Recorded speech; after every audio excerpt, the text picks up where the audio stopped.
할렐루야. 주님의 이름으로 평안을 전합니다. 오늘 하나님께서 우리에게 주시는 말씀은 누가복음 24장 36절에서 43절까지 말씀입니다.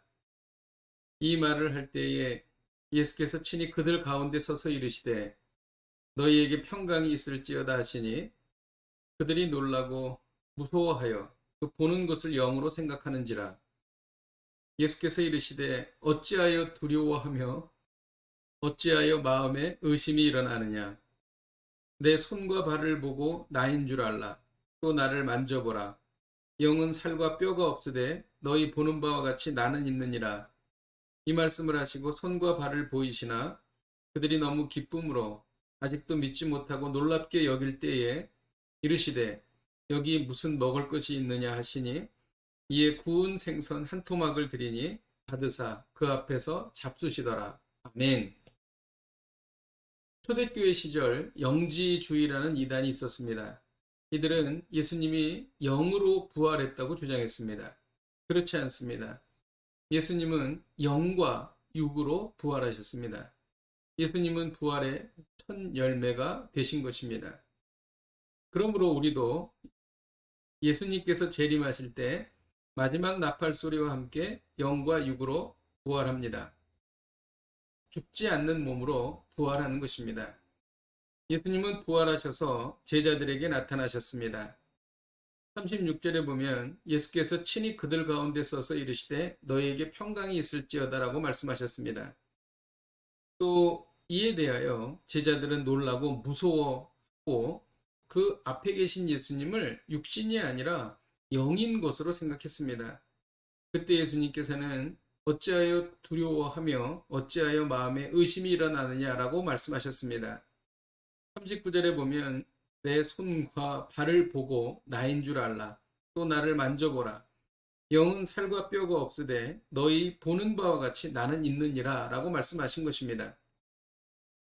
우리는 여기서 예수님께서 어떻게 부활하셨는지를 알게 됩니다. 예수님은 어떻게 부활하셨습니까? 첫째, 몸을 가지고 부활하셨습니다. 부활하신 예수님은 살과 뼈가 있었습니다. 예수님은 몸으로 부활하지 않고 영으로만 부활했다고 주장하면 이단인 것입니다. 이는 부활의 교리가 영적 생활뿐 아니라 육적 생활에도 중대한 영향을 주기 때문에 매우 중요한 것입니다. 우리가 행하는 모든 일은 하나님 앞에서 하는 영적 활동입니다. 고린도전서 10장 31절에 그런즉 너희가 먹든지 마시든지 무엇을 하든지 다 하나님의 영광을 위하여 하라 라고 말씀하시는 것입니다. 또 예수님은 어떻게 부활하셨습니까? 둘째로 부활하시어 일상생활을 하셨습니다. 42절과 43절에 보면 구운 생선 한 토막을 드리니 받으사 그 앞에서 잡수셨다고 기록합니다. 초대교회 이단 중에는 예수님을 닮고 그분을 따르기 위해서는 먹고 마시고 옷 입고 배설하는 등의 활동을 절제해야 한다는 금욕을 주장하는 자들이 있었습니다.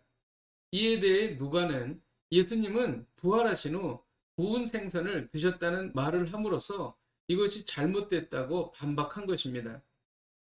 우리의 구원은 이 세상을 떠나 저 세상으로 가는 것이 아닙니다.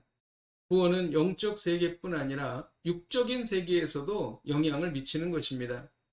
그러므로 부활은 세계의 정치, 경제, 사회, 문화에 막대한 영향을 주는 것입니다. 부활의 능력은 인간관계, 직장생활, 그리고 의식주 생활 등 우리 삶의 전 분야에서 나타나는 것입니다. 우리가 죽었다고 생각하는 그 부분, 우리가 실패했다고 생각하는 그 부분을 부활의 능력으로 다시 살려주신다는 것입니다. 일상의 모든 분야에서 부활의 능력을 경험하시기를 주님의 이름으로 축복드립니다. 기도하겠습니다. 하나님 아버지, 부활은 영적 생활뿐 아니라 일상생활에도 우리를 크게 변화시키는 줄 믿습니다. 이 놀라운 능력이 우리의 삶 가운데 나타나게 하여 주옵소서. 예수님의 이름으로 기도하였습니다. 아멘. 할렐루야. 오늘도 부활의 능력으로 승리하시기를 주님의 이름으로 축복드립니다.